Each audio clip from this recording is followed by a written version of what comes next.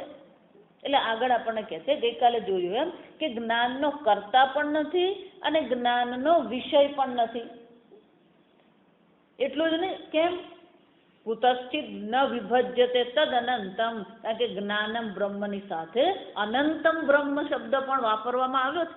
અને જો અનંતમ બ્રહ્મ કહેવામાં આવ્યું હોય તો પછી જ્ઞાતૃ, જ્ઞેય અને જ્ઞાન એવો વિભાગ થઈ શકે એમ છે જ નહીં. એટલે આગળ કહે છે, જ્ઞાન કર્તૃત્વે છે જ્ઞેય જ્ઞાનાભ્યામ પ્રવિભક્તમ ઇતિ અનંતતા ન સ્યાત.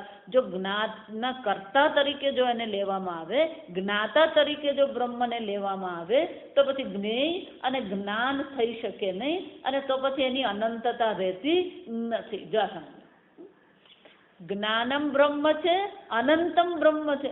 જો એ જ્ઞાનમ બ્રહ્મ છે અને એને જ્ઞાનનો કર્તા તરીકે એટલે જ્ઞાતા તરીકે જો તમે એને લેશો તો પછી એ જ્ઞેય અને જ્ઞાન નથી, તો પછી શું થઈ જશે? એ અનંત બ્રહ્મ રહેતું નથી. અને એટલે શંકરાચાર્યજી કહે છે, અહીંયા જ કીધું એમ નહીં, છાંદોગ્ય ઉપનિષદમાં આગળ કહે છે, યત્ર ન અન્યદ વિજાનાતિ સ ભૂમા. જો વિચાર, આ શરૂઆત બહુ સરસ છે ને, કે નારદજી જ્યારે સૂતજી પાસે ગયા અને કીધું કે મને જ્ઞાનની ઈચ્છા છે. કેમ? શોકસ્ય પારમ તારયત. જો સમજો, લક્ષ્ય તો શોકનો પાર જ છે. હું કેવી રીતે શોકને પાર કરી જાઉં? દરેક મનુષ્યના હૃદયમાં ક્યાંક ને ક્યાંક કોક પ્રકારે તો શું છે? આ શોક, અભાવનો અનુભવ છે. કંઈક મારામાં ખૂટે છે એવા અભાવનો અનુભવ સતત આપણે અનુભવીએ, સતત અલ્પતાનો અનુભવ કરીએ. ગમે એટલું જ્ઞાન મેળવીએ, ગમે એટલું ધન મેળવીએ, ગમે એટલી પ્રસિદ્ધિ મેળવીએ, છતાં પણ ક્યાંક ને ક્યાંક તો આપણા મનમાં અલ્પતાની ભાવના, કંઈક ખૂટે છે એવી ભાવના રહે છે. જો નારદજીને પણ એ જ ભાવના થઈ, અને એ જ અલ્પતાની ભાવના શોક રૂપે, દુઃખ રૂપે, હતાશા રૂપે પ્રગટ થતું જ હોય. જો એટલે કહું, જગત તો નિમિત્ત છે. તમને એમ લાગે કે આ જગતને કારણે હું દુઃખી છું, પેલાને કારણે દુઃખી છું, આને કારણે દુઃખી છું, પણ ખરેખર દુઃખનું કારણ તો શું છે? જો વિચાર, પેલો એક જોક છે, બહુ મજાનો. એક ભાઈ ડોક્ટર પાસે ગયો અને ડોક્ટરને કહે, ડોક્ટર મારું આખું શરીર દુખે છે. એટલે કે જો ડોક્ટર, અહીંયા દબાવું ને તોય દુખે, અહીંયા દબાવું ને તોય દુખે, અહીંયા દબાવું તોય દુખે, અહીંયા દબાવું ને તોય દુખે, અહીંયા દબાવું તોય દુખે. કે ડોક્ટર, આ આખું શરીર શું થાય છે? દુખે છે. જ્યાં પણ દબાવું ને ત્યાં દુખે છે. એટલે ડોક્ટર પણ તને ક્યારથી દુખે છે? તો કે 3-4 દિવસથી ડોક્ટર આમ દબાવું ને આમ શરીર દબાવું છું ને દુખે છે.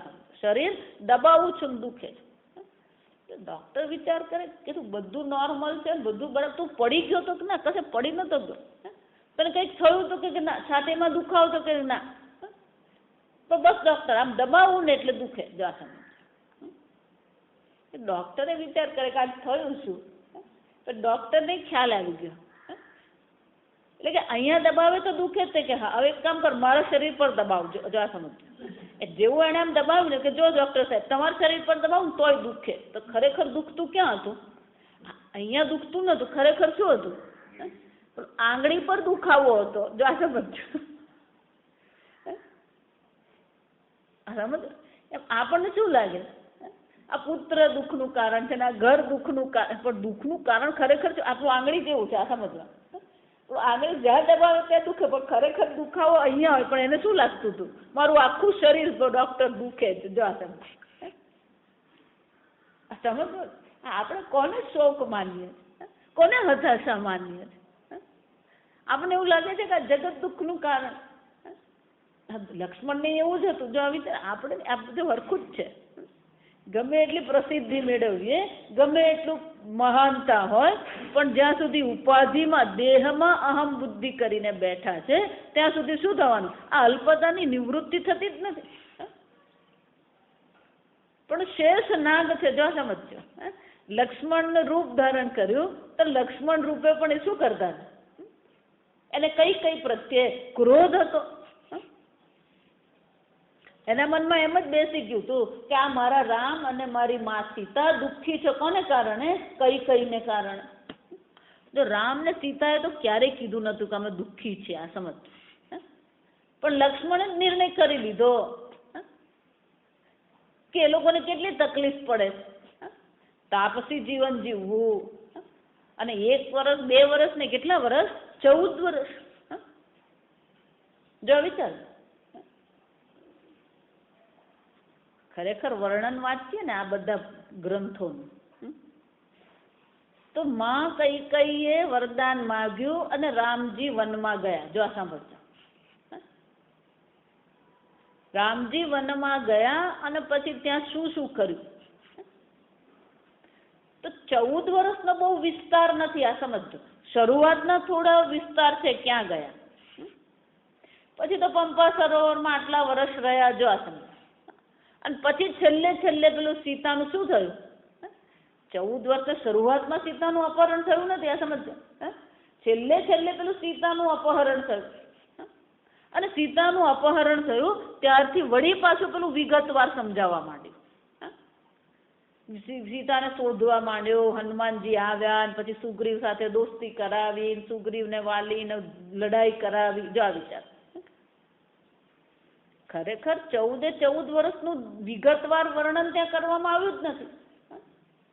કેમ કે બાકીના વખતમાં તો આનંદમાં જ રહેતા હતા. જો સમજો 14 વર્ષનો જે વનવાસ છે એ 14 વર્ષના વનવાસમાં આખા એક દિવસનું તો ક્યારેય વર્ણન છે જ નહીં. પણ જ્યારે પણ પ્રતિકૂળતા આવી એ પ્રતિકૂળતાને શું કરવામાં આવી? વિગતવાર વર્ણન કરવામાં આવ્યું. એનો અર્થ શું થાય? શ્રી રામ કે માં સીતાએ 14 વર્ષમાં ક્યારેય એવું લક્ષ્મણ સામે કે અન્ય સામે પ્રગટ કર્યું જ નથી કે અમે દુઃખી છીએ. જો આ સમજો બરાબર. માં કૈકેયીની આજ્ઞાથી અમે વનમાં તાપસી જીવન જીવીએ છીએ. બસ આટલું જ છે. પણ અમે વનમાં તાપસી જીવન જીવીએ છીએ એટલે અમે દુઃખી છીએ, અમે પ્રતિકૂળતામાં રહીએ છીએ એવી ભાવના માં સીતા કે શ્રી રામને ક્યારેય થઈ જ નથી. જો વિચારીશું આપણે તો 5 દિવસે ક્યાંક જવાનું થઈ જાય ને તો પછી હાલત જોવા જેવી હોય. ઊંઘ નહીં આવીને, ખાવાનું નહીં ભાવ્યું, પછી ઘરે આવીને જે કકડાટ કરીએ ને આપણે, જો વિચાર. પણ લક્ષ્મણના મનમાં હતું કે આ દુઃખ કોને કારણે છે? માં કૈકેયીને કારણે. જા વિચાર. પણ જ્યાં નિર્ણય કર્યો કે આને કારણે દુઃખ છે એટલે શું થવાનું? કામાદ ભવતિ ક્રોધ. આ સમજો. અન્યને દુઃખનું કારણ માનીશું એટલે શું થવાનો? ક્રોધ આવવાનો જ છે, હતાશા આવવાની જ છે. આ ક્રોધ 2 રીતે જ પ્રગટ થયા સમજમાં. ક્યાં તો કોઈને ખખડાવી નાખીએ અથવા તો પછી એ જો ખખડાવીએ નહીં તો અંદર પડેલો રહે તો પછી હતાશા અને નિરાશામાં ફેરવાય. હવે લક્ષ્મણ કોઈના પર ક્રોધ તો કાઢી શકે નહીં. જા વિચાર. એટલે બાપડો બિચારો પેલો હતાશ થઈ ગયો. શ્રી રામને ખબર પડી ગઈ કે આ લક્ષ્મણના મગજમાં કંઈક ચાલી રહ્યું છે. એટલે કે લક્ષ્મણ શું ચાલે છે મનમાં? કે ના કંઈ નહીં ભગવાન, ના ના કે તારા મુખ પરથી મને ખબર પડે છે કે કંઈક દબાણ તારા મનમાં છે. ત્યારે એને શું કીધું? મને માં કૈકેયી પર ક્રોધ આવે છે. કેમ? કે એમને કારણે તમારે આવું જીવન જીવવું પડે છે. જો સમજો. ત્યારે રામે શું કીધું? સુખ દુઃખસ્ય ન કોપી દાતા. કોઈ તમને સુખ અને દુઃખ આપતું જ નથી. આ સમજ. આપણે એવું માની લીધું કે આને કારણે હું સુખી છું, આપણે એવું માની લીધું આને કારણે હું દુઃખી છું. જો એટલે આ નારદજી શોકગ્રસ્ત થયા. નારદજી ગયા, હે ભગવાન, હે ગુરુજી, શોકસ્ય પારમ તારયતુ, આ શોકમાંથી મને પાર ઉતારો. જગ કે મારી પાસે શું કામ આવ્યા? મેં એવું સાંભળ્યું છે, આત્મવિદ તરતી શોકં, જે આત્મજ્ઞાન પ્રાપ્ત કરે છે એને શોકની નિવૃત્તિ થાય. પંડિતા ન અનુશોચંતી. જગ ત્યારે શું કીધું એમ? અલ્પે સુખમ નાસ્તિ. ઘરમાં આટલું વાક્ય લખી રાખવાનું. 2 વાક્ય ઘરમાં રાખવાના અથવા તો મગજમાં રાખી મૂકવાના. આ 2 વાક્ય જ હોય ને તો કોઈ તમને દુઃખી કરે નહીં. 2 જ વાક્ય જરૂરી છે. એક વ્યવહારિક વાક્ય છે. વ્યવહારિક વાક્ય શું છે? જે આવે તે જાય. કોઈક આવ્યું સુખનું કારણ છે, યાદ રાખવાનું, એક દિવસે શું થવાનું છે? જશે. કોઈ આવ્યું છે એ દુઃખનું કારણ છે, પ્રતિકૂળતાનું કારણ છે, પણ શું યાદ રાખવાનું? જવાનું છે. થોડા દિવસ જ છે, 2-4 દાડા વેઠી લેવાનું. જો આ સમજો. કાયમી તો છે જ નહીં.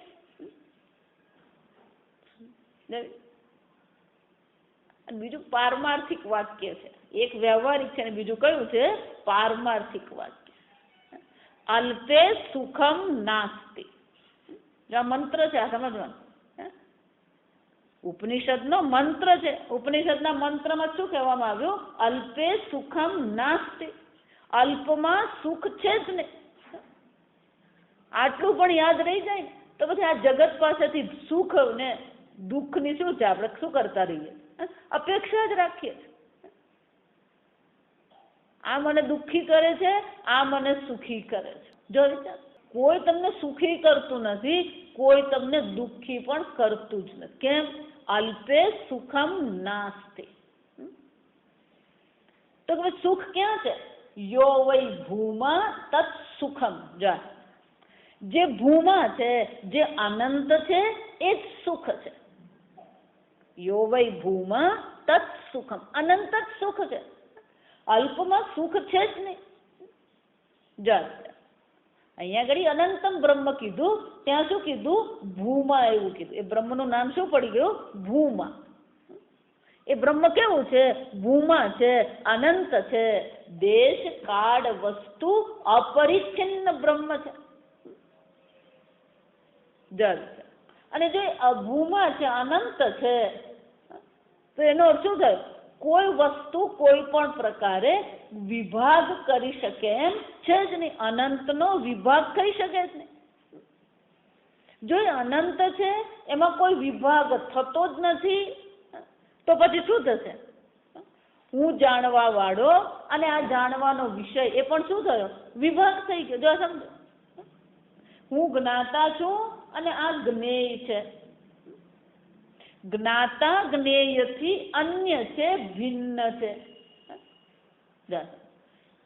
એટલે આ ભૂમન એટલે કે આ જે અનંત જે છે એ અનંતમાં કોઈ વિભાગ નથી. જ્ઞાતા જ્ઞેય જ્ઞાનનો પણ વિભાગ નથી. એ દર્શાવવા માટે અહીં શ્રુતિનું અવતરણ શંકરાચાર્યજી આગળની શ્રુતિનું કહે છે, યત્ર ન અન્ય દ્વિજાનાતિ સ ભૂમા. આ ભૂમા કોને કહેવામાં આવે? આ અનંત કોને કહેવામાં આવે? જ્યાં અન્ય અન્યને જાણતો નથી. ન અન્ય વિજાનાતિ. હું પુષ્પને જાણવા વાળો. તો પુષ્પ અન્ય છે અને હું જાણવા વાળો છું. પણ શ્રુતિ માતા શું કહે છે? યત્ર જ્યાં અન્ય જાણવા વાળો છે જ નહીં, ન અન્ય બીજાનાથી, બીજાને એ જાણતો જ નથી. કેમ? બીજું છે જ નહીં. સભુમાં અથ યત્ર અન્ય બીજાનાથી તદલ્પમ. બીજાને હું જાણું છું એમ તમે કહેશો તો એ શું થઈ ગયું? એ અલ્પ છે. બીજું પણ અલ્પ છે ને તમે પણ કોણ છો? અલ્પ જ છે. જો વિચાર, અન્ય છે જ નહીં. કોણ કોને જાણે? જો વિચાર, જાણવા વાળો કોણ? જાણવાનો વિષય કોણ? એ જાણવાની ક્રિયા જ્ઞાન શું છે? વિચાર. એટલે આગળ કીધું એમ જ્ઞાનનું અધિષ્ઠાન પણ શુદ્ધ ચૈતન્ય છે, જ્ઞેયનું અધિષ્ઠાન પણ શુદ્ધ ચૈતન્ય જ છે. અને જ્ઞાનની જે ક્રિયા થઈ રહી છે એ જ્ઞાનની ક્રિયા પણ વૃત્તિ માત્ર છે. એટલે કેનોપનિષદમાં બહુ સરસ કીધું કે આ દરેક વૃત્તિ જે છે એ વૃત્તિ પણ સ્વયં તો ચૈતન્ય જ છે. માટીમાંથી ઘડો બન્યો, માટીમાં જ ઘડો રહે છે અને માટીમાં જ ઘડો વિલીન થઈ ગયો. જા સમજ. તો માટીથી ભિન્ન ઘડા નામની વસ્તુ છે જ નહીં. એ જ રીતે તમે એમ કહો છો કે આ પુષ્પનું મને જ્ઞાન છે, તો પુષ્પનું જ્ઞાન જે છે એ પુષ્પના જ્ઞાનનું અધિષ્ઠાન પણ શું છે? ચૈતન્ય જ છે. કારણ કે પુષ્પાકાર વૃત્તિ છે થવાની, જ્ઞાન તો વૃત્તિ રૂપે જ રહેવાનું. તો વૃત્તિનું અધિષ્ઠાન તો ચૈતન્ય છે. ચૈતન્યમાંથી જ વૃત્તિ ઉઠી, ચૈતન્યમાં જ વૃત્તિ રહે છે અને ચૈતન્યમાં જે વૃત્તિ શાંત થઈ જાય. જો વિચાર. એટલે કેનોપનિષદમાં બહુ સરસ કીધું, પ્રતિબોધ વિદિતમ મતમ. મતમ એટલે જ્ઞાન. આ બ્રહ્મ જ્ઞાન કોને કહેવામાં આવે? પ્રતિબોધ વિદિતમ. પ્રતિ એટલે દરેક, બોધ એટલે કે વૃત્તિ. પ્રતિ દરેક વૃત્તિમાં એ અધિષ્ઠાન ચૈતન્ય તો અભિવ્યક્ત થઈ જ રહ્યું. માટી ઘડા રૂપે હોય, માટી કુંડા રૂપે હોય, પેલું માટી તો શું થઈ રહી છે? ઘાટ ઘડિયા પછી નામ રૂપ જૂજવા, અંતે તો હેમનું હેમ હોય. ગમે એટલા નામ અને રૂપ ઉત્પન્ન થાય, પેલું સોનામાં કોઈ ફરક પડતો નથી. એ જ રીતે મનમાં અનેક વૃત્તિઓ ઉઠી રહી છે, પણ સર્વ વૃત્તિઓનું અધિષ્ઠાન તો એ નિર્વિકારી અસંગ ચૈતન્ય છે. એક વિશેષ વૃત્તિને આપણે બ્રહ્મ જ્ઞાન કહેતા નથી. એક વિશેષ મનની અવસ્થાને બ્રહ્મ જ્ઞાન કહેવામાં આવતું નથી. પ્રતિબોધ રીતે દરેક વૃત્તિમાં એ ચૈતન્ય તો શું થઈ રહ્યું છે? અભિવ્યક્ત થઈ જ રહ્યું છે. પણ આપણી દ્રષ્ટિ ક્યાં અટકી પડી છે? નામ અને રૂપમાં આપણી દ્રષ્ટિ અટકી ગઈ છે. એટલે નામ રૂપનું જે અધિષ્ઠાન ચૈતન્ય જે છે એ અધિષ્ઠાન ચૈતન્યને આપણે જોતા જ નથી. જો વિચાર. એટલે ભગવાન ત્યાં કહે છે ગીતામાં, સુહૃન મિત્ર હરિ ઉદાસીન મધ્યસ્થ દ્વેષ્ટ બંધુષુ સાધુસ્વપી ચ પાપેષુ સર્વત્ર સમદર્શન. આ બધામાં શું છે? સુહૃન રૂપે પણ એ જ ચૈતન્ય છે, મિત્ર રૂપે પણ એ જ ચૈતન્ય છે, રીપુ રૂપે પણ એ જ ચૈતન્ય અભિવ્યક્ત થઈ જાય. ઉપાધિની અનેકતા છે, પણ ચૈતન્યમાં ઉપાધિની અનેકતાને કારણે ચૈતન્યમાં બ્રહ્મ, ચૈતન્ય સ્વરૂપ જે શુદ્ધ ચૈતન્ય બ્રહ્મ છે એમાં અનેકતા આવતી જ નથી. સમજ. અને એટલે કે છે યત્ર અન્ય બીજાનાથી, હું બીજાને જાણવા વાળો છું, હું બીજાને જાણું છું એવું જે કહે છે, કે જેવું માને છે કે એ બીજાને જાણે છે, તદ અલ્પમ. એ શું છે? અલ્પ છે, અન્ય છે જ નહીં. એટલે શંકરાચાર્યજી કહે છે આમ શ્રુતિ માતા સ્વયં કહે છે ન અન્ય બીજાનાથી. બ્રહ્મ જ્ઞાન કોને કહેવાય? એ અન્યને જાણતો. જો આપણી તો મુશ્કેલી ક્યાં છે? બોલો, બ્રહ્મ પણ આપણા માટે તો અન્ય જ છે. બ્રહ્મને પણ કઈ રીતે આપણે જોઈએ છે? બ્રહ્મને પણ અન્ય તરીકે જ જોઈએ છે. જો એટલે આ પુષ્પનું જ્ઞાન છે, આ મોબાઈલનું જ્ઞાન છે, પુસ્તકનું જ્ઞાન છે, એ જ રીતે બ્રહ્મનું જ્ઞાન છે. વિચાર, લોકો એ રીતે જ જોઈ રહ્યા છે. પેન્સિલનું જ્ઞાન છે, પેપરનું જ્ઞાન છે, અને પુસ્તકનું જ્ઞાન છે એ જ રીતે શું છે? હું બ્રહ્મ જ્ઞાની છું. અનેક વસ્તુઓમાંની એક વસ્તુ બ્રહ્મ છે. અનેક વસ્તુઓમાંની એક વસ્તુ બ્રહ્મ નથી. અનંતમ બ્રહ્મ. પવન તું, પાણી તું, જો સમજ, અનંત છે એ બ્રહ્મ. એ શુદ્ધ ચૈતન્ય બ્રહ્મ આત્મ સ્વરૂપે છે, પણ સાથે સાથે કેવું છે? અનંત છે, કોઈ પણ પ્રકારની મર્યાદા રહિત છે. અને એટલા માટે કેવું પડ્યું કે જે અન્યને જાણે છે એ બ્રહ્મને જાણતો નથી. જે અન્યને જાણતો નથી એટલે કે અન્ય સ્વરૂપે જાણતો નથી, એ શું કરે છે? સભૂમાં, એ જ અનંત છે. પેલો અન્ય શબ્દ વાપર્યો ને એટલે પેલો પૂર્વ પક્ષી વળી પાસે ઉભો થઈ ગયો. કેમ કે અન્ય કીધું, શાસ્ત્રમાં શું લખ્યું? યત્ર ન અન્ય. જ્યાં અન્યનું જ્ઞાન થતું નથી એ જ ભૂમાં છે. અન્ય તો છે જ ને. એટલે કે નહીં, તમે આ વાક્યનો અર્થ જરા ખોટો કર્યો. આ વાક્યનો અર્થ આવો નહીં કરવાનો. આ વાક્યનો અર્થ આવો કરવાનો. કેવો કરવાનો? ન અન્ય વિજાનાતિ વિશેષ પ્રતિષેધાત આત્માનમ વિજાનાતિ ઇતિ છે. એ અન્યને જાણતો નથી, એ પોતાને જાણે છે, એવું કહીએ તો સમજ. યદ અન્યમ વિજાનાતિ કીધું એટલે અન્યને જાણતો નથી. તો કે અન્યને જાણતો નથી એનો અર્થ એવું નથી કરવાનો કે અન્ય અનન્યત્વમ છે. એનો અર્થ શું કરવાનો? આત્માનમ વિજાનાતિ. અન્યને જાણતો નથી, એ પોતાને જાણે છે.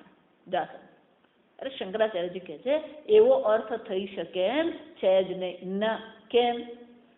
ભૂમ લક્ષણ વિધિ પરત્વાત વાક્ય છે. કારણ કે આ વાક્યનું પરત્વ ક્યાં છે? આત્માનમ જાણે છે એમ નથી કહેતા.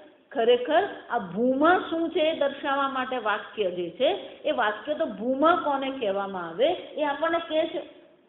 ભૂમા લક્ષણ પરત્વ. ભૂમા એટલે અનંત. અનંતતાને દર્શાવવા માટે કહેવામાં આવ્યું ન અન્ય વિજાનાતિ. આત્માને જાણે છે એવો અર્થ ત્યાં કરવાનો નથી. કેમ? આત્માથી અન્ય બીજું કઈ છે જ નહીં.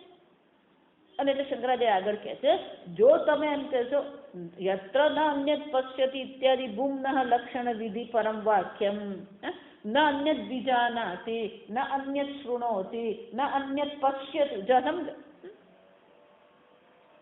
દર્શન ક્રિયા થઈ રહી છે પણ અન્યત્વમ ત્યાં નથી. જો એટલે શંકરાચાર્ય કહે છે આગળ એ વાક્યમાં કહેવામાં આવે છે અન્યને જોતો નથી, અન્યને સાંભળતો નથી.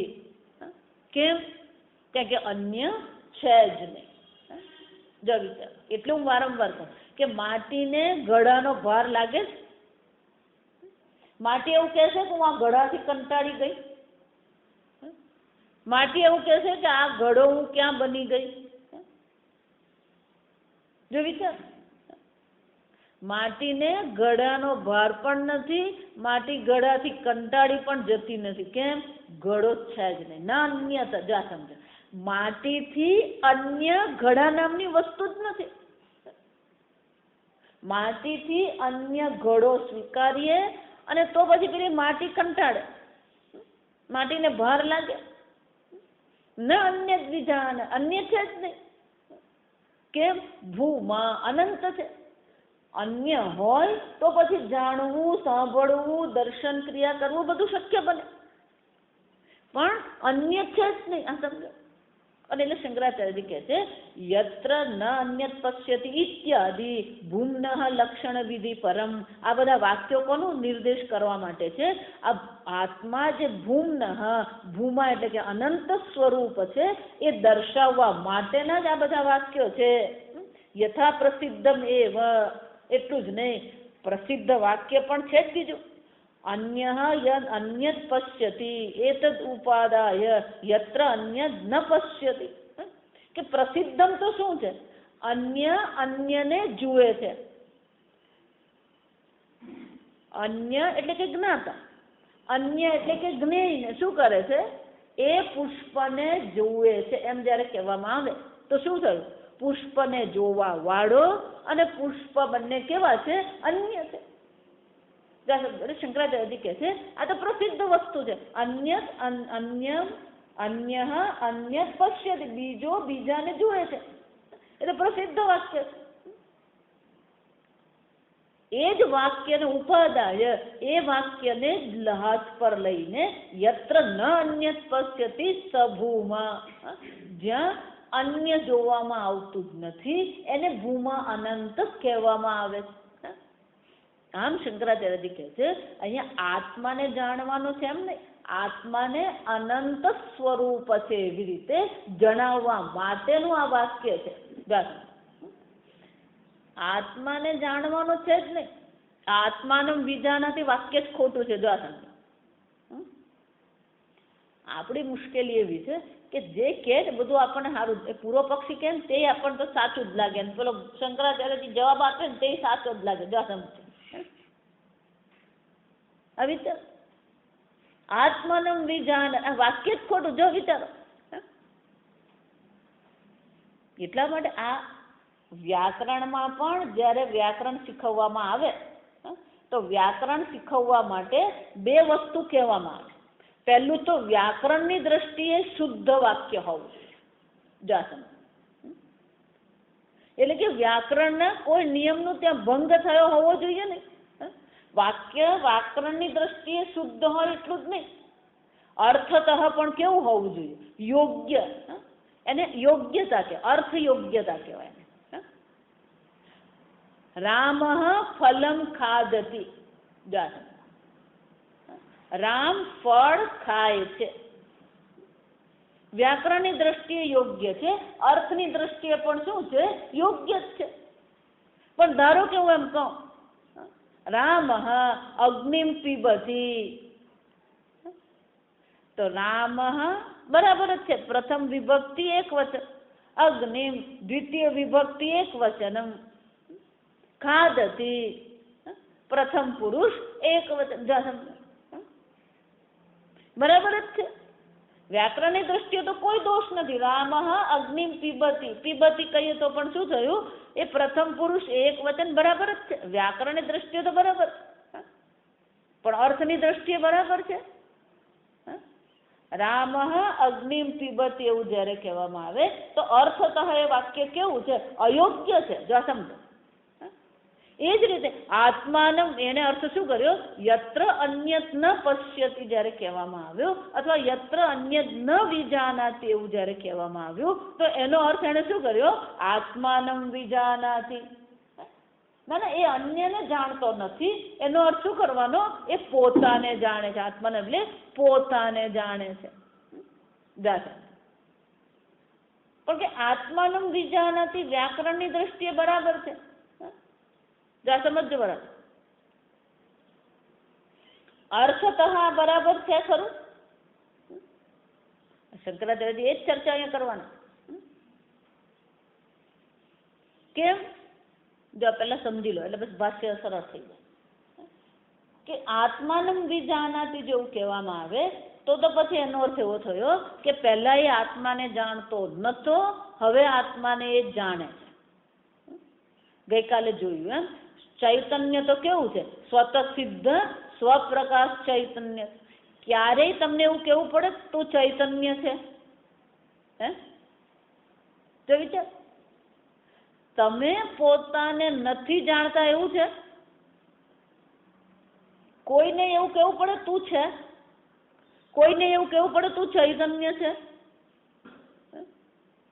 તમે છો અને તમે ચૈતન્ય સ્વરૂપ છે, એને જાણવાની જરૂર છે.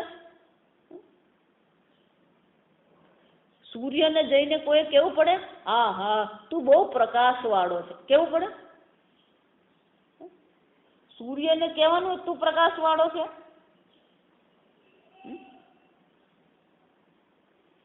જો વિચાર, તો આત્માનમ વિજાનાથી તો કહેવાનું જ નથી. કેમ? આત્મા તો સ્વતઃ સિદ્ધ ચૈતન્ય છે. જો એ સ્વતઃ સિદ્ધ ચૈતન્ય આત્મા છે તો આત્માનમ વિજાનાથી કહેવાની કોઈ જરૂર નથી. આત્માને તો બધા જ જાણે છે. એટલે ગીતામાં ભગવાન કહે છે ને, આત્માનામ અપ્રસિદ્ધમ વસ્તુ નાસ્તિ. આત્મા કોઈ અપ્રસિદ્ધ વસ્તુ નથી, એ તો પ્રસિદ્ધ જ છે. પણ ખોટ ક્યાં પડે છે? એને જે પ્રકારથી જાણવામાં આવે છે એ જાણ્યો કેવી રીતે? અલ્પ તરીકે જાણ્યો છે, ભૂમા તરીકે, અનંત તરીકે એને જાણતા જ નથી. આત્માને જાણે છે તો બધા, પણ કઈ પ્રકારથી જાણે છે? અલ્પ રૂપે જાણે, મનુષ્ય રૂપે, પિતા રૂપે, પુત્ર રૂપે, પુત્રી રૂપે, માતા રૂપે, ભાઈ રૂપે, બેન રૂપે. આમ તમે જાણો છો, આત્માને વિજાનાતી કહેવાની જરૂરત નથી. પ્રશ્ન ક્યાં છે? તમે આત્માને કેવી રીતે જાણો છો? યદલ્પમ એ કે શું છે? તમે જે પ્રકારથી આત્માને જાણી રહ્યા છો એ આત્મા તો કેવો છે? અલ્પ છે. તો તમારું દુઃખનું કારણ આત્મા નથી. તમારા દુઃખનું કારણ શું છે? તમે પોતાને અલ્પ જોઈ રહ્યા છો. અને જ્યાં સુધી આ અલ્પતાની ભાવના છે ત્યાં સુધી સુખી થવું અશક્ય છે. અને એટલા માટે શું કહેવામાં આવે? યો વૈ ભૂમા તત્ સુખમ અલ્પે સુખમ નાસ્તિ. અલ્પમાં સુખ છે જ નહીં. તું તારી જાતને અલ્પ માની રહ્યો છે એટલે દુઃખી થઈ રહ્યો. હવે શું કરવાનું છે? આ આત્માને ભૂમા પર, ભૂમા એટલે કે અનંત રૂપે જાણવાનું છે. અને એટલે શંકરાચાર્યજી કહે છે યત્ર ઉપાદાય, બીજો બીજાને જુએ છે એવું આપણું જે પ્રસિદ્ધ વાક્ય છે એને નકારવા માટે શું કીધું? યત્ર તન નાસ્તિ સ ભૂમા તત ભૂમ સ્વરૂપમ તત્ર જ્ઞાપ્યતે. જ્ઞાપ્યતે એટલે જણાવે છે. આત્માનું જ્ઞાન શાસ્ત્ર આપતું નથી. આત્માનું જે ભૂમા સ્વરૂપ એટલે કે અનંત સ્વરૂપને શાસ્ત્ર જણાવી રહ્યું છે. જ્ઞાપ્યતે એટલે કે તમને જણાવે છે. આત્માનું જ્ઞાન શાસ્ત્ર આપતું નથી. જો સમજો, આત્માની અનંતતા છે. આત્મા સર્વ પ્રકારની મર્યાદા રહિત પૂર્ણ આત્મા છે. આત્મા કેવો છે? પૂર્ણ છે. અલ્પતા આત્મામાં છે જ નહીં. અને જ્યાં સુધી આત્માની પૂર્ણતા તમે જાણશો નહીં ત્યાં સુધી તમારા દુઃખની નિવૃત્તિ થવી અશક્ય છે. જો ગીતામાં પણ ભગવાન એ જ કહે છે, આ સમજવાનું, આપૂર્યમાણમ અચલ પ્રતિષ્ઠમ. આ આત્મા કેવો છે? જેમ સમુદ્ર પૂર્ણ છે, અચળ છે. એ સમુદ્ર પોતે પણ પૂર્ણ છે અને એની પ્રતિષ્ઠા પણ કેવી છે? અચળ છે. એ જ રીતે આ આત્મા પણ કેવો છે?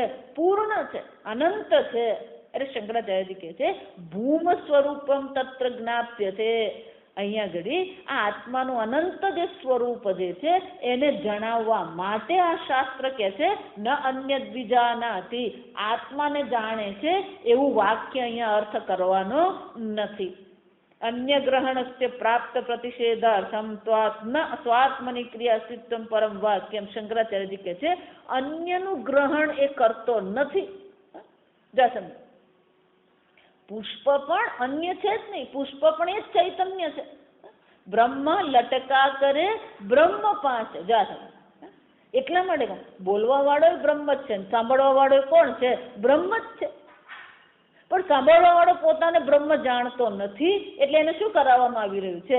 એને જ્ઞાન કરાવવામાં આવી રહ્યું છે કે તું પણ એ જ અનંત બ્રહ્મ છે. અને એટલે શંકરાચાર્ય કહે છે પેલું અન્ય જે ગ્રહણ કરવાની આદત પડી ગઈ છે, અન્ય ગ્રહણ છે પ્રાપ્ત પ્રતિષેધાર્થત્વાત. અન્ય આપણે જોઈએ છે. આપણે દુઃખનું કારણ શું છે? આ અન્ય બુદ્ધિ જ છે. આ અન્ય બુદ્ધિને શાસ્ત્રમાં બીજું ભેદ બુદ્ધિ અથવા દ્વૈત બુદ્ધિ કહેવામાં આવે. આ સમજો, અહીંયા એને અન્ય જ કીધું. છાંદોગ્ય ઉપનિષદમાં અન્ય તેવું કહેવામાં આવ્યું. અન્ય સ્થાન પર અન્ય ઉપનિષદમાં શું કહેવામાં આવે છે? એને દ્વૈત બુદ્ધિ કહેવામાં આવે, ભેદ બુદ્ધિ કહેવામાં આવે. તો આપણે દુઃખનું કારણ શું છે? આ ભેદ બુદ્ધિ છે, અન્ય બુદ્ધિ છે. પણ ભેદ નામની કોઈ વસ્તુ છે જ નહીં. ભેદ પણ કઈ દ્રષ્ટિએ છે? નામ અને રૂપની દ્રષ્ટિએ, ઉપાધિની દ્રષ્ટિએ ભેદ છે. જો એટલે ભગવાન શું કીધું કે અર્જુન આ તું એવું માની રહ્યો છે કે હું આ બધાને મારીશ. પણ આ બધા છે ખરા? જો વિચાર, અર્જુને શું વિચારી લીધું? આ બધાને હું મારીશ અને આ બધાને મારીશ તો હું દુઃખી થઈશ. જો વિચાર, તો આ બધાને કઈ રીતે જોતો હતો? અન્ય રૂપે જોતો હતો. અન્ય બુદ્ધિ હતી, દ્વૈત બુદ્ધિ હતી. જો એટલે હું હંમેશા કહેતી રહું કે તમે ટ્રેનમાં જતા હોય તો ટ્રેનમાં જતી વખતે બાજુમાં જો કોઈ ઊંચો પહાડી પંજાબી બેઠો હોય તો આપણને શું લાગે? હે, આ ક્યાં અહીંયા આવી ગયો? પંજાબી કોઈક બાજુમાં બેઠું હોય તો આપણને શું લાગે? તો કોઈ ગુજરાતી દાદા આવીને બેઠા હોય તો, આવો દાદા બેસા, ચાલો સારું જ છું તમે જાશો. કેમ? પેલો પંજાબી એટલે અન્ય બુદ્ધિ કહેવાય. પંજાબી એટલે શું છે? અન્ય બુદ્ધિ. પણ આ ગુજરાતી દાદા એટલે હું ગુજરાતી ને આ દાદા પણ કોણ છે? ગુજરાતી. અન્ય બુદ્ધિ કરીએ ને એટલે પેલી અલ્પતા આવે ને, અલ્પતા હોય એટલે અસુરક્ષા, દુઃખ. પણ જ્યાં અન્ય બુદ્ધિ છે જ નહીં, ન અન્યત પશ્યતિ, બીજું એ જોતો જ નથી. અન્યત ન પશ્યતિ એનો શું થાય? એ બીજું જોતો જ નથી. કેમ? બ્રહ્માર્પણમ બ્રહ્મહવિ બ્રહ્માગ્નૌ બ્રહ્મણા, બધું બ્રહ્મ જ છે. એટલે શંકરાચાર્યજી કહે છે અન્ય ગ્રહણ છે પ્રાપ્ત પ્રતિશો. અન્ય ગ્રહણ આપણે કરી રહ્યા છે. પ્રાપ્ત એટલે કે એ આપણો અનુભવ છે. આપણે એવું માનીએ છીએ કે હું અન્યને ગ્રહણ કરી રહ્યો છું, એનો પ્રતિષેધ કરવા માટે થઈને ન સ્વાત્મની ક્રિયા અસ્તિત્વ પરમ વાક્યમ યત્ર અન્યતને વિજાનાતિ, એવું જ્યારે કહેવામાં આવ્યું તે અન્ય જે જોઈએ છે, અન્ય બુદ્ધિ જે કરીએ છે એ દ્વૈત બુદ્ધિની નિવૃત્તિ માટેનું આ વાક્ય છે. આત્માના અસ્તિત્વ પરક. જો સમજો, આત્મા છે અને આત્માને જાણવાનો છે એ પરકારથી આ વાક્યનો અર્થ કરવાનો નથી. આત્માની ક્રિયા અસ્તિત્વ પરમ, આત્માને જાણવાનો છે, ત્યાં જાણવાની ક્રિયાનું કોઈ અસ્તિત્વ અથવા તો જાણવાની ક્રિયા કરવાની આવશ્યકતા છે એવું દર્શાવવા માટેનું આ વાક્ય નથી. ફક્ત શું દર્શાવે છે? તું જેને અન્ય કહી રહ્યો છે એ ખરેખર અન્ય છે જ નહીં. અને એટલે શંકરાચાર્ય આગળ કહે છે સ્વાત્મની ચ ભેદ. જ્યાં અન્ય બુદ્ધિ છે ને ત્યાં જ પછી શું થાય છે? આ દુઃખ છે. અલ્પે સુખમ નાસ્તિ. અને એટલે શંકરાચાર્ય કહે છે આત્મામાં ચ ભેદ બુદ્ધિ અભાવાત જ્ઞાન અનુપપત્તિ. અને આત્મામાં કોઈ ભેદભાવ છે જ નહીં તો પછી જ્ઞાન મેળવવાનો પણ કોઈ પ્રશ્ન નથી. આત્મનસ્ય વિજ્ઞેયત્વે જ્ઞાતૃ અભાવ પ્રસંગ. ત્યાં શંકરાચાર્ય બહુ સરસ કહે છે આત્માને જ્ઞાનનો કર્તા કહી શકાય નહીં. એની ચર્ચા આપણે કરી. જો આત્માને જ્ઞાનનો કર્તા તમે કહેશો તો પછી જ્ઞેય અને જ્ઞાન એ રહેશે નહીં, તો એ અલ્પ બની જશે. અને અલ્પ હશે તો પછી એ શું છે? અલ્પે સુખમ નાસ્તિ. આ એક. બીજું, આત્મા જ્ઞાનનો વિષય છે.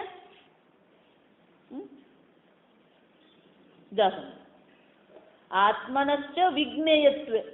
જો આત્માને વિજ્ઞેય એટલે કે જાણવાનો છે, એ જાણવાનો વિષય છે.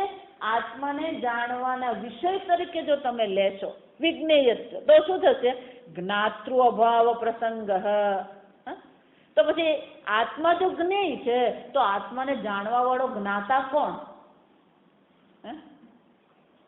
જ્ઞાતાનો જ અભાવ થઈ જશે. જો સમજો, જ્ઞાતા કહેશો તો જ્ઞેય અને જ્ઞાનને કારણે અલ્પતા આવી જશે.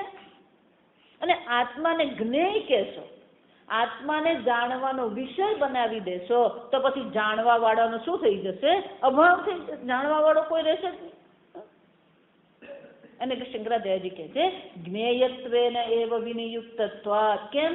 કારણ કે એને જ્ઞાન વિજ્ઞેય રૂપે જો જોવામાં આવ્યો તો જે જાણવાનો વિષય છે તો એ આત્મા જ જો જાણવાનો વિષય બની જાય તો પછી જાણવા વાળો કોણ? જ્યારે શંકરાચાર્યજી આ કેનોપનિષદમાં જ્યારે પ્રતિબોધ વિધિ તમે એવું કહેવામાં આવ્યું ત્યારે શંકરાચાર્યજી આત્મા માટે બહુ સરસ શબ્દ વાપરે. સર્વબોધ બોધૃત્વમ આત્મનઃ. આત્મા કેવો છે? સર્વને જાણવા વાળો છે, એક સમાન રીતે.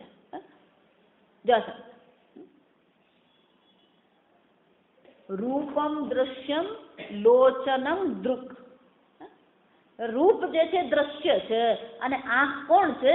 દૃક છે, દ્રષ્ટા છે. તદ્ર દ્રશ્યમ છે. અને આંખ પણ શું છે? દ્રશ્ય છે. અને મન કોણ છે? મન દ્રષ્ટા છે. આંખ જુએ છે કે નથી જોતી એ કોણ જુએ છે? આ મન જુએ છે. તો મન દ્રષ્ટા છે.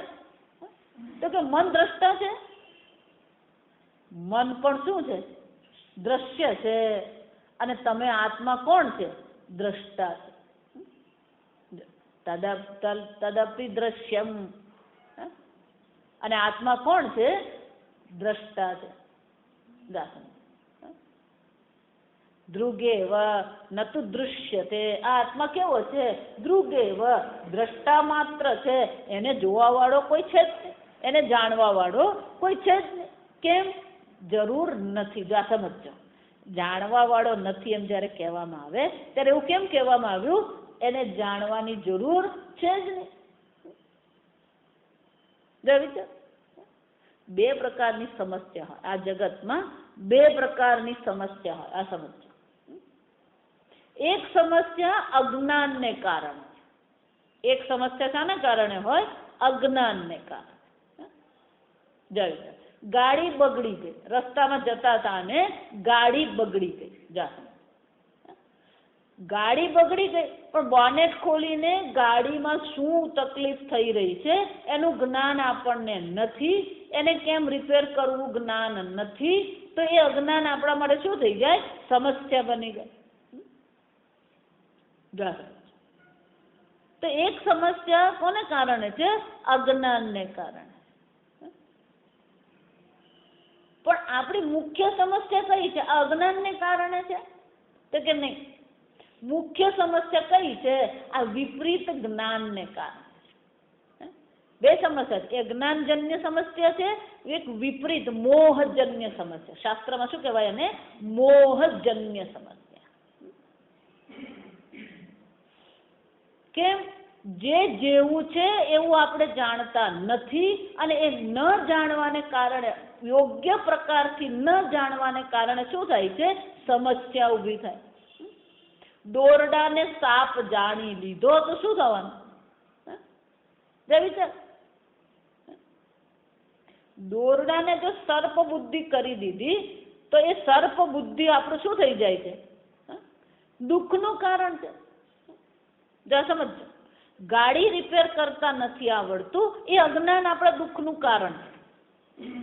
એ જ રીતે પેલો દોરડો જોતો નથી, દોરડાને બદલે શું જોયું? એને સર્પ બુદ્ધિ કરી. અને ભ્રાંતિ કહેવાય, મોહ કહેવાય, ભ્રાંતિ કહેવાય.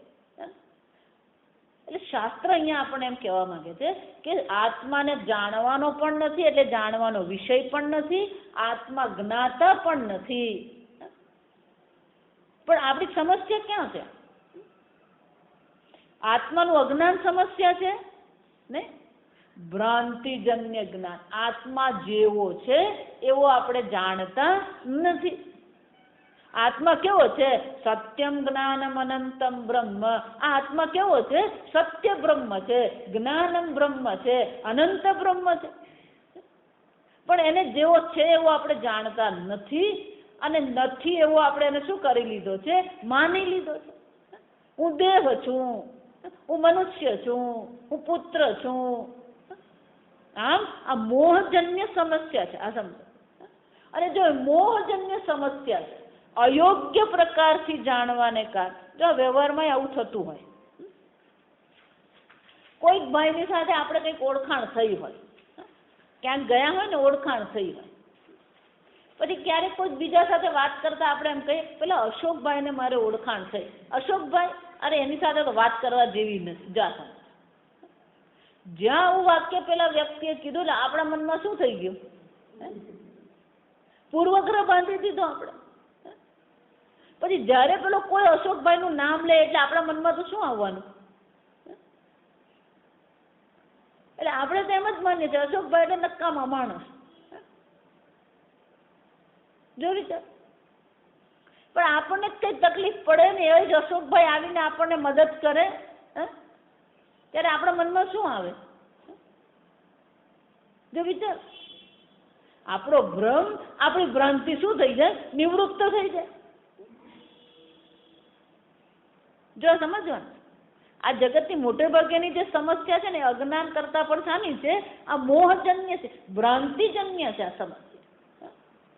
આત્માને યોગ્ય પ્રકારથી આપણે ઓળખતા જ નથી.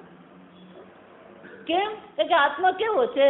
સર્વબોધ બોધૃત્વેન, આ સર્વને જાણવા વાળો આત્મા. પણ આત્માને કોઈ જાણે છે? દૃગેવ નતુ દૃશ્યતે.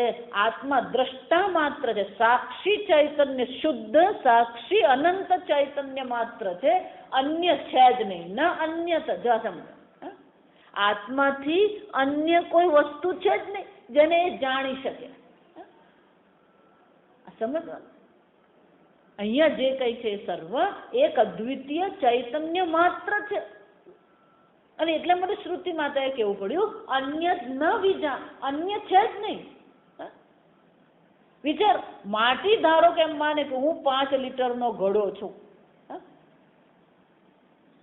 જ્યાં એને પોતાને 5 લીટરનો ઘડો માની લીધે પછી શું થવાનું? આ 25 લીટરનો છે. અન્ય બીજાનાથી જો આ વિચાર, 5 લીટરના ઘડા તરીકે એ શું માનશે? અન્ય બીજાનાથી. આ બીજો 25 લીટરનો છે, મારાથી 5 ગણો છે. હું 5 લીટરનો, પેલો શું છે? 25 લીટરનો, મારાથી 5 ગણો છે. પણ એકવાર એને જ્ઞાન થઈ જાય હું માટી છું, પછી શું થશે? ના અન્ય વિજાનાતિ. અન્ય છે જ નહીં. કેમ? 25 લીટરનો ઘડો પણ શું છે? માટી છે. હું માટી છું એમ નહીં. આ 25 લીટરનો ઘડો પણ શું છે? માટી જ છે. તો પછી ત્યાં શું કેવું પડે? યત્ર ન અન્ય વિજાનાતિ. બીજું છે જ નહીં. યત્ર અન્ય પશ્યતિ અન્ય વિજાનાતિ તદલ્પ. અન્ય જુએ છે તો પછી ત્યાં અલ્પતા છે. અન્ય જોતો નથી, એટલે કે સર્વમાં એક અદ્વિતીય માટીના એ દર્શન કરે. અને આ સર્વમાં એક અદ્વિતીય માટી જો છે તો પછી એ માટી કેવી છે? અંતરહિત, અનંત છે. અને એટલે શંકરાચાર્યજી કહે છે જ્ઞાતા રૂપે પણ આત્મા નથી, જ્ઞેય રૂપે પણ આત્મા નથી. કેમ? એક એવ આત્મા. આત્મા તો કેવો છે? એક જ છે. જ્ઞેયત્વેન જ્ઞાતૃત્વેન છે ઉભયથા ભવતી ઇતિ છે. એટલે પેલો પૂર્વ પક્ષી કહે છે આ એક આત્મા છે ને, પણ એ જ્ઞેય પણ બની ગયો, જ્ઞાતા પણ બની ગયો. આવું આપણે વિચારીએ ચાલે કે નહીં? જ્ઞેયત્વેન, જ્ઞેય રૂપે પણ એ જ આત્મા છે, જ્ઞાતા રૂપે પણ એ જ આત્મા છે. એવી રીતે આપણે જોવાનું છે એને દાસમ. શંકરાચાર્યજી કહે છે ન યુગપત અનંશત્વાચ્ચ. બે વાત કરે. જો તમે આવી રીતે કહેશો તો યુગપત અનંશત્વાત ન જ્ઞેયત્વેન જ્ઞાતૃત્વેન, આ બંને પ્રકારથી યુગપત એક સાથે આત્મામાં શક્ય જ નથી. કેમ? અનંશત્વાત. એ અનંત છે. અનંતનો અર્થ શું થાય? એનો કોઈ અંશ જ છે જ નહીં. આકાશનો અંશ છે. શંકરાચાર્ય બહુ સરસ તર્ક આપે છે, સમજજો. આત્મામાં વિભાગ થઈ શકે એટલે આગળ કીધું ન પ્રવિભજ્યતે, એનો વિભાગ થઈ જ ન શકે, એને જ અનંત કહેવાય. તો પછી જ્ઞેયત્વ અને જ્ઞાતૃત્વને તમે શું કરી રહ્યા છે? અંશ બતાવી રહ્યા. જો આ સમજો, શંકરાચાર્યજી એટલા માટે કહી રહ્યા છે કે આ શ્રુતિના અનેક અર્થો છે. લોકો, અનેક મહાત્માઓ આ શ્રુતિના વાક્યોના અનેક પ્રકારે અર્થ કરીને નવા નવા સંપ્રદાય ચાલુ કરતા હોય છે. શંકરાચાર્યજી એટલે કેવું પડે છે વિચાર. આ જેટલા પણ દ્વૈતવાદીઓ જે છે, તકલીફ એવી છે કે દ્વૈતવાદીઓમાં પાછા અનેક છે. પેલો એક દ્વૈતવાદી શું કે છે? વિશિષ્ટ અદ્વૈત. અમે પણ અદ્વૈત સ્વીકારીએ છીએ, પણ અમારો અદ્વૈત કેવો છે? વિશિષ્ટ છે. એ વિશિષ્ટ કીધું એટલે અદ્વૈત રહે જ નહીં. આ સમજવા એ ખરેખર શું થઈ જાય? દ્વૈત જ થઈ જાય. પેલા બીજા મહાત્મા કે નહીં નહીં, શુદ્ધ અદ્વૈત. આ તો શુદ્ધ અદ્વૈત છે. અદ્વૈતમાં પછી શુદ્ધ ને અશુદ્ધ કેવું પડે જ નહીં. એક અદ્વિતીય છે, એમાં પછી શુદ્ધ ને અશુદ્ધ કહેવાનું છે. જો વિચાર. એટલે ત્રીજો કે છે નહીં, આ આત્મા કેવો છે? ચિદચિદ, જડ છે, બંને જ છે. જડ પણ આત્મા છે, જડ સ્વરૂપે પણ છે, ચિત્ત સ્વરૂપે પણ છે. જા સમજો, જડ અને ચિત્ત બંને, તો બંને શક્ય છે. યુગપદ, યુગપદ એટલે એક સાથે આત્મા જ્ઞેય અને જ્ઞાતા બંને શક્ય જ નથી. અનંશત્વ એટલે કે આત્મામાં કોઈ પ્રકારનો અંશ વિભાગ કરી શકાય એમ છે જ નહીં. જો સમજો, આ મુલ્લા નસરુદ્દીન છે ને, બહુ મજાની વાર્તાઓ બધી. આ મુલ્લા નસરુદ્દીનની વાર્તાઓ વાંચવા જેવી. વાક્ય દ્રષ્ટિએ એ બધું મજાક લાગે, પણ એ જે વાક્યો બોલે ને એ બધા વાક્યો કેવા હોય, એને પંચ સેન્ટન્સ કહેવાય. પંચ એટલે કે આ મુખ્ય વાક્ય કહેવાય. જો વિચાર, એ જે શિયાળાની રાતમાં બીબી મુલ્લા બંને સૂતા હતા. શિયાળાની રાત હોય ને, પેલું વાડામાં બધા પાંદડા પડેલા હોય એટલે પાંદડા ખખડે, પવન આવે એટલે શું થાય? ખખડે. એટલે મુલ્લાના મગજમાં એમ આવ્યું કે આ ચોર આવ્યો. પાંદડા ખખડ્યા એટલે શું થયું? ચોર આવ્યો. એ જરાક વાર તો સુઈ ગયા, વળી પાછો અવાજ આવ્યો, વળી પાછો અવાજ આવ્યો. એટલે મુલ્લાએ પેલી બીબીને ઉઠાડી, બીબી પીછે ચોર આયા હે. એટલે બીબી કહેવાય આટલી ઠંડીમાં કોણ ચોરી કરવા? ના ના, કે જો અવાજ આવે. એટલે બીબીએ સાંભળ્યો અવાજ. જ્યાં બીબીએ અવાજ સાંભળ્યો એટલે કે હા, એ ચોરી લગતા હે. એટલે કે ચાલ આપણે વાડામાં જઈને જોઈએ. એટલે બંને જઈને ધીમે રહીને પેલું પાછલું બારણું ખોલ્યું અને જોયું. તો જોયું તો શું દેખાયું? પેલા વૃક્ષની નીચે કોઈ માણસ ઊભો હોય ને એવું દેખાય. એટલે મુલ્લા કે બીબી એક કામ કર, હું એના પર નજર રાખું છું, તું જઈને તીરને કામઠું લે. એટલે બીબી શું લઈ આવી? પેલું તીરને કામઠું. અને પછી મુલ્લાએ શું કર્યું? માર્યું. એટલે પેલું જ્યાં હતું ને એમ સીધું ત્યાં જઈને લાગ્યું. એટલે ખબર પડી કે એના પર લાગ્યું.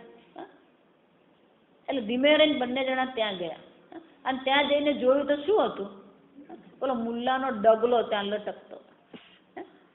અને ડગલામાં શું આર પાર નીકળી ગયું હતું? પેલું તીર. જ્યાં પેલો ડગલામાં તીર જોયું ને એટલે મુલ્લા કે બીબી અચ્છા હુઆ ડગલા में मैं नहीं था.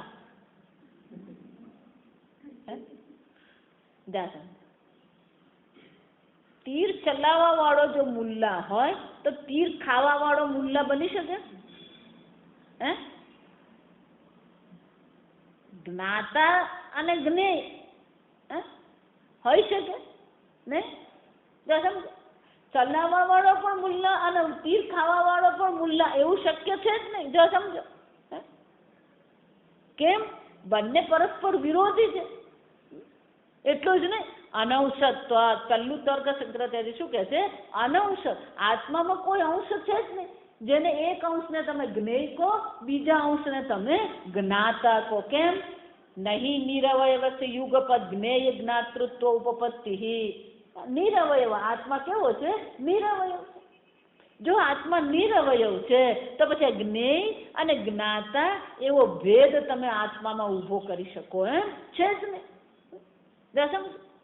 આમ આત્મામાં કોઈ પ્રકારનો ભેદ, કોઈ પ્રકારનો વિભાગ નથી એવું દર્શાવવા માટે કીધું ન અન્ય બીજાનાથી. આ અન્ય બુદ્ધિ જે છે, ભેદ બુદ્ધિ છે, એની નિવૃત્તિ કરવા માટે વાક્ય છે.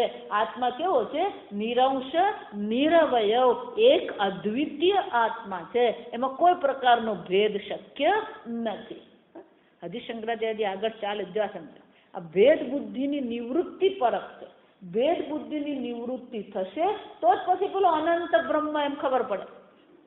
જો ભેદ બુદ્ધિ રહી ગઈ તો પછી અનંતતાનું જ્ઞાન થતું નથી. અને એટલા માટે શંકરાચાર્યજી આગળ હજી ચર્ચા કરે છે, આપણે આવતીકાલે જોઈશું. ઓમ અસતો માં સદ્ગમય તમસો માં જ્યોતિર્ગમય મૃત્યોર્મા અમૃતંગમય. ઓમ પૂર્ણમદઃ પૂર્ણમિદં પૂર્ણાત પૂર્ણમુદચ્યતે પૂર્ણસ્ય પૂર્ણમાદાય પૂર્ણમેવાવશિષ્યતે. ઓમ શાંતિ શાંતિ શાંતિ. હરિ ઓમ શ્રી ગુરુભ્યો નમઃ. હરિ ઓમ.